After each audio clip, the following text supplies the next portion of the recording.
अस्सलामुअलैकुम। आज के लेक्चर में हम पढ़ेंगे what is message passing model. In message passing model the corresponding process communicate by exchanging message with one another। अगर कोई प्रोसेस दूसरे प्रोसेस से कोई कम्युनिकेशन करना चाहता है तो उसको मैसेज पास करना पड़ेगा अपनी इन्फॉर्मेशन शेयर करने के लिए। This model is useful for exchanging smaller amount of data. ये मॉडल जो है उस सूरत में यूज़फुल है अगर उसका जो डाटा जो है शेयर करना चाहते हैं वो स्मॉलर अमाउंट में है। It can also be implemented more easily than shared memory model. ये शेयर्ड मेमोरी मॉडल की निस्बत ज़्यादा आसानी से इम्प्लीमेंट करवाया जा सकता है। It is typically implemented using system calls and is more time consuming. ये जो मॉडल है ये टाइम कंज्यूमिंग मॉडल है। Message passing model is typically useful in distributed environment. Message passing model जो है डिस्ट्रीब्यूटेड इन्वायरमेंट में यूज़फुल है। The process में resides on different computers connected by a network. Message जो है वो डिफरेंट कंप्यूटर्स पर जो है वो हो सकते हैं जो कि नेटवर्क के थ्रू आपस में कनेक्ट किया हुआ है सारे कंप्यूटर्स को। The chat program used on the internet is an example of message passing system. जैसे कि एक चैट प्रोग्राम हम इस्तेमाल करते हैं इंटरनेट के ऊपर, वो एक मैसेज पासिंग मॉडल की एग्जांपल है। The users can communicate by exchanging messages to one and other. Users जो हैं एक दूसरे को मैसेजेस पास करते हैं। अब message passing model provides at least to operation. जो मैसेज पासिंग मॉडल हैं ये दो ऑपरेशंस प्रोवाइड कर रहे हैं। एक हमारे पास है सेंड मैसेज, दूसरा हमारे पास है receive message. Two processes can communicate with each other by sending and receiving messages। दो प्रोसेसेस जो हैं वो आपस में बातचीत कर सकते हैं अगर वो मैसेजेस को सेंड भी करते हैं और रिसीव भी करते हैं। This communication can take place by establishing communication link between these processes. तो दरमियान में कम्युनिकेशन लिंक जो है वो जनरेट करवाना पड़ता है जिस वजह से दोनों जो प्रोसेसेस जो हैं आपस में कम्युनिकेट कर सकते हैं। पहला हमारे पास है naming. The process that want to communicate must refer to each other using any method. जो मैसेजेस आपस में कम्युनिकेट करवाना चाहते हैं वो पहले वो लाजमी एक दूसरे को कोई ना कोई नाम असाइन करें, मींस रेफरेंस असाइन करें। It can be done using direct और इनडायरेक्ट कम्युनिकेशन। ये जो है दो तरीक़ों से पॉसिबल है, एक डायरेक्ट कम्युनिकेशन और इनडायरेक्ट कम्युनिकेशन। पहले पढ़ लेते हैं direct communication. In direct communication each process that wants to communicate must name the sender और recipient of the communication. Direct communication में ये होता है कि अगर कोई प्रोसेस दूसरे प्रोसेस से बातचीत करना चाहता है, कम्युनिकेट करना चाहता है, मस्ट नेम द सेंडर, तो उसको अपने सेंडर का भी वहाँ पर नेम पता होना चाहिए और रेसिपिएंट का भी नेम पता होना चाहिए। There are two schemes of direct communications known as symmetric communication and asymmetric communication. Direct communication में दो स्कीम्स चलती हैं, एक हमारे पास सिमेट्रिक कम्युनिकेशन है, दूसरी हमारे पास है asymmetric communication. The symmetric communication requires that both sender and receiver process must name each other to communicate. जो सिमेट्रिक कम्युनिकेशन है वो रिक्वायर्स उनको ये दरकार होता है दैट बोथ सेंडर के सेंडर और रिसीवर जो है मस्ट एक दूसरे को कोई नाम असाइन करें। In asymmetric communication only the sender process must name the recipient. लेकिन एसिमेट्रिक में ये होता है कि जो सेंडर है सिर्फ रेसिपिएंट का नेम बता दे जिसको उसने अपनी इन्फॉर्मेशन सेंड करनी है। The recipient process does not need to name the sender process. जो रेसिपिएंट प्रोसेस होता है उसको सेंडर नेम की ज़रूरत नहीं होती। अब सेंड यहाँ पर जो है दो फंक्शंस चलते हैं, एक सेंड का और दूसरा हमारे पास है रिसीव का। Send and receive functions in symmetric communications are defined as follow. जो सिमेट्रिक कम्युनिकेशन है चूँकि वहाँ पर सेंडर और रिसीवर दोनों के नाम चाहिए होते हैं तो इस वजह से सेंड जो है पी कॉमा मैसेज और रिसीव जो है Q comma message. It is अब सेंड जो है it is use to send the message to the process P.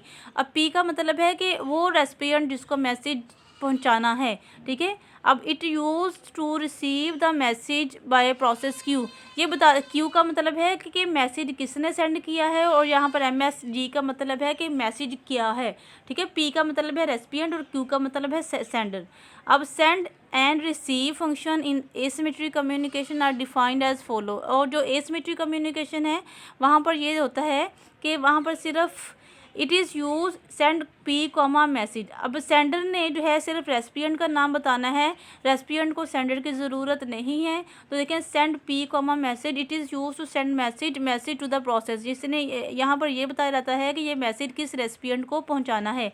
Receive ID comma message, it is use to receive message from any process, ये message जो है किसी भी process से receive किया जा सकता है। The variable ID refers to the name of the process, ID का मतलब है कि उस प्रोसेस का ID क्या है, with which the communication has taken place, जो कि इस प्रोसेस से कम्युनिकेशन करना चाह रहा है। The properties of communication link in direct communication area as, जो उसकी प्रॉपर्टीज़ हैं डायरेक्ट कम्युनिकेशन की, वो एक हमारे पास ये है, A link is automatically established between the pair of processes, जो प्रोसेसेस आपस में कम्युनिकेशन करना चाहते हैं उन दोनों के दरमियान ऑटोमेटिकली एक लिंक इस्टेब्लिश कर दिया जाता है। That want to communicate, the process only need to know the identity of each other, processes को सिर्फ एक दूसरे की आइडेंटिटी मालूम होनी चाहिए। दूसरी प्रॉपर्टी इसकी ये है, a link is established between exactly two processes, जो दो प्रोसेसेस आपस में कम्युनिकेट करना चाह रहे हैं सिर्फ उन दोनों के दरमियान में लिंक जो है वो इस्टेब्लिश किया जाता है। Only one link is established between one pair of processes, only सिर्फ एक ही लिंक जो है उन प्रोसेसेस के पेयर के दरमियान जो है वो इस्टेब्लिश किया जाता है। What is indirect communication? In indirect communication, the message are sent and received from mailboxes or ports. यहाँ पर इनडायरेक्ट कम्युनिकेशन में ये होता है कि सेंटर में एक मेल बॉक्स होता है, उस मेल बॉक्स के थ्रू जो है वो सेंडर और रिसीवर आपस में कम्युनिकेट कर सकते हैं। A mail box is an object used by the processes to store and remove messages. Mail box हमारे पास एक ऐसा ऑब्जेक्ट होता है जहाँ पर हम मैसेजेस को स्टोर भी करवा सकते हैं और रिमूव भी करवा सकते हैं। Each mail box has a unique identification, हर मेल बॉक्स की यूनिक आइडेंटिफिकेशन होती है। Two processes can communicate using this method, दो प्रोसेसेस जो हैं आपस में कम्युनिकेट कर सकते हैं इस मेथड का इस्तेमाल करते हुए। Only if they have a shared mail box, सिर्फ अगर उनके पास जो है वो शेयर्ड मेल बॉक्स हो तो। A mail box can be owned by a process, mail box जो है किसी एक प्रोसेस का जो है ऑन भी कर सकता है, और द ऑपरेटिंग सिस्टम, या ऑपरेटिंग सिस्टम का भी वो मेल बॉक्स हो सकता है या फिर किसी प्रोसेस का भी वो मेल बॉक्स हो सकता है। If the mail box is owned by a process, अगर वो जो मेल बॉक्स है किसी प्रोसेस का है, then it disappears when that process is terminated, जैसे ही उस जो प्रोसेस है टर्मिनेट होता है उसका मेल बॉक्स भी टर्मिनेट कर दिया जाता है। The operating system must provide a mechanism for the following, create a mail box, कि मेल बॉक्स क्रिएट कर सकते हैं। Send and receive messages via mail box, mail box के थ्रू मैसेजेस को सेंड भी किया जा सकता है, रिसीव भी किया जा सकता है। डिलीट अ मेल बॉक्स, जब कोई प्रोसेस टर्मिनेट होता है उसका मेल बॉक्स भी डिलीट कर दिया जाता है। Send and receive functions in asymmetric communication are defined as follows. Send M comma message, it is use to send the message to the mail box, यहाँ पर जो है मैसेज में ये मैसेज शो होता है और एम का मतलब है कि किस मेल बॉक्स में ये मैसेज हमने डालना है। Receive M comma message, it is use to receive the message from the mail box M, ये होता है कि हमने किस मेल बॉक्स से ये मैसेज हमने रिसीव किया है। The properties of communication link in indirect communication are as follows. पहली प्रॉपर्टी है, a link is established between a pair of processes only if both have a shared mail box, दो processes के दरमियान तब link establish किया जाता है अगर उनके पास शेयर्ड मेल बॉक्स हो तो। दूसरा, इसकी दूसरी प्रॉपर्टी है, a link may be associated with more than two processes, जो लिंक इस्टेब्लिश किया जा रहा है वो हो सकता है दो या दो से ज़्यादा प्रोसेसेस के दरमियान लिंक इस्टेब्लिश किया जाए।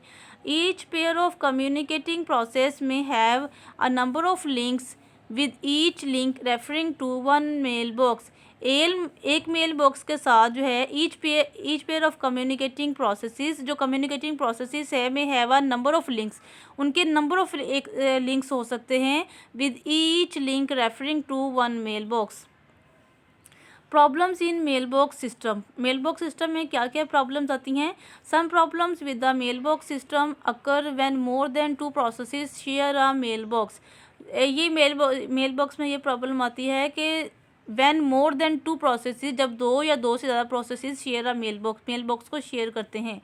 Suppose that process 1 sends a message to a mail box. अगर हम सपोज करते हैं कि प्रोसेस 1 ने मैसेज मेल बॉक्स में मैसेज जो है वो पहुंचा दिया है। इट शेयर्स विद प्रोसेस 2, और ये प्रोसेस 2 के साथ शेयर करना चाहता है, एंड प्रोसेस 3, और प्रोसेस 3 के साथ भी ये मैसेज शेयर करना चाहता है। Process 2 and process 3 both try to receive the message. अब यहाँ पर प्रोसेस 2 और प्रोसेस 3 दोनों ही कोशिश कर रहे हैं मैसेज रिसीव करने की। हु विल गेट इट, तो कौन इस मैसेज को रिसीव करेगा। Some solutions to the above problem are, इसके सोल्यूशन ये है कि पहला इसका सोल्यूशन है to allow a link to be established with at most 2 processes, कि ज़्यादा से ज़्यादा 2 प्रोसेसेस के दरमियान में हम जो है वो लिंक इस्टेब्लिश करें। To allow only 1 process at a time to execute a receive operation, सिर्फ एक प्रोसेस को एट अ टाइम अलाउ किया जाता है कि वो जो है एग्जीक्यूट जो रिसीव ऑपरेशन है ना वो सिर्फ मैसेज को रिसीव कर सकता है। थर्ड इसका है to allow the system to arbitrarily select the receiver. यहाँ पर जो है हम सिस्टम को अलाउ कर देते हैं कि अपनी मर्ज़ी से वो एक सिस्टम को एज अ रिसीवर जो है वो अलाउ कर दे। The sender must be notified who receive the message, और सेंडर को हम नोटिफाई कर दें कि किस प्रोसेस ने मैसेज को रिसीव किया है। जैसे यहाँ पर प्रोसेस 2 है, प्रोसेस 3 रिसीवर्स हैं, तो हम जो सिस्टम जो है सपोज करते हैं कि उसने प्रोसेस 2 को सिलेक्ट कर लिया है कि ये मैसेज को पहले रिसीव कर सकता है, तो हम सेंडर को हम नोटिफाई कर देंगे कि प्रोसेस 2 ने मैसेज रिसीव कर ली है। उसके बाद प्रोसेस 3 की बारी आएगी। What is synchronization? The communication between different processes take place through calls to send and receive functions. हम यहाँ पर send और receive functions के थ्रू भी processes के दरमियान communication possible करवा सकते हैं। Different designs of options to implement each function include message passing by blocking or unblocking. These are also known as synchronous or asynchronous. What is blocking send? The sending process is blocked until the message is received by the receiving process or by mailbox. Sending process को उस time तक हम block करके रखते हैं जब तक उसने जो पहला वाला मैसेज सेंड किया है वो रिसीवर के पास ना पहुंच जाए, ठीक है। नॉन ब्लॉकिंग सेंड है। The sending process sends the messages and resumes options. Sending process जो है वो मैसेजेस को सेंड कर ही जा रहा है और इसी प्रोसेस को हम रिज्यूम कर रहे हैं, मीन्स कंटिन्यू कर रहे हैं। ब्लॉकिंग रिसीव है। The receiver process blocks until a message is available. हम रिसीवर को ब्लॉक करके रखते हैं जब तक कि मैसेज हमारे पास अवेलेबल नहीं है। नॉन ब्लॉकिंग रिसीव है। The receiver process retrieves either a valid message और अ नल। रिसीवर प्रोसेस जो है वो रिट्रीव करते हैं आइदर अ वैलिड मैसेज और a null. What is buffering? The message exchanged via any type of communication reside in a temporary queue. These queues can be implemented in the following ways: the zero capacity, bounded capacity, and the unbounded capacity. What is zero capacity? The Q has a maximum length of 0। एक जो Q है उसकी maximum length 0 होगी। The link can not have any message waiting in it. यहाँ पर कोई भी link जो है मैसेज वेटिंग के लिए नहीं होता। The sender must wait until the recipient receive the message. Sender को वेट करना पड़ता है कि जो रेसिपिएंट है वो मैसेजेस को रिसीव कर ले। The 2 processes must be synchronized for the transfer of a message. जो 2 प्रोसेसेस हैं वो लाजमी है कि वो आपस में सिंक्रोनाइज्ड हों ताकि जो सेंडर है उसको वेट ना करना पड़े और रिसीवर फ़ौरन जो है मैसेज रिसीव कर ले। The zero capacity link is refer to as a message passing system without buffering. यहाँ पर कोई बफरिंग नहीं होती क्योंकि जीरो कैपेसिटी है, इस वजह से यहाँ पर कोई बफरिंग नहीं होती। What is bounded capacity? The Q has a finite length of n। Finite length of n का मतलब है कि यहाँ पर n नंबर ऑफ प्रोसेसेस जो है मैसेजेस को जो है वो शेयर कर सकते हैं। It can store n number of messages in it. यहाँ पर जो है फाइनाइट लेंथ में मैसेजेस को स्टोर किया जाता है। जितनी भी लेंथ डिफाइन की होती है, सपोज 1 MB है तो वहाँ सिर्फ 1 MB की मैसेजेस को स्टोर करवाया जाएगा। अगर 2 MB है तो वहाँ पर सिर्फ 2 MB के मैसेजेस को स्टोर करवाया जाएगा। अब message is stored in the queue if it is not full and the sender continues the execution without any wait. अगर जब तक वो जो बफर है फिल नहीं हो जाता तब तक मैसेजेस को रिसीव किया जाता है। जब तक अगर जैसे ही वो जो ब्लॉक है वो फिल हो जाता है तो वहाँ पर उसकी कैपेसिटी फिल हो जाती है, वहाँ पर उसके मैसेजेस की रिसीविंग जो है वो ख़त्म हो जाती है, ब्लॉक कर दी जाती है थोड़ा टाइम के लिए। The sender must block until there is a space available in the queue. What is unbounded capacity? The queue length is infinity and any number of messages can wait in it. यहाँ पर जो Q की जो capacity है वो infinity होती है, तो कितने ही हमारे पास मैसेज यहाँ पर वेट करवाए कितने ही मैसेजेस को यहाँ पर वेट करवाया जा सकता है। The sender is never blocked, sender को ब्लॉक नहीं किया रहता है। क्यों ब्लॉक नहीं किया रहता है? क्योंकि उस क्यू की कैपेसिटी इन्फिनिटी है। That is why sender is never delayed, इस वजह से सेंडर जो है डिले नहीं करवाया जाता। तो ये था हमारा आज का लेक्चर। आई होप कि आपको समझ आई होगी। अगर किसी पॉइंट की समझ नहीं लगी तो आप मुझसे पूछ लीजिएगा। दुआ में याद रखिएगा। टेक केयर, अल्लाह हाफिज़।